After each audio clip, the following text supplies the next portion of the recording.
हर शाम उससे मिलने की आदत सी हो गई।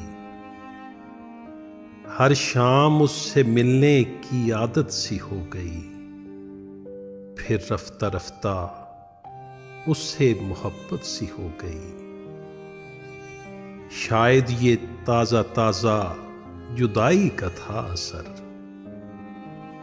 हर शक्ल यकपयक तेरी सूरत सी हो गई।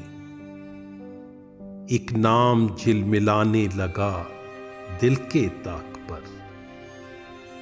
एक याद जैसे बायसे राहत सी हो गई। खुद को सजा संवार कर रखने का शौक था।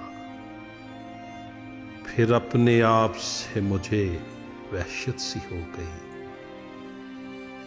मैंने कोई बयाने सफाई नहीं दिया, बस चुप रहा तो खुद ही वजाहत सी हो गई।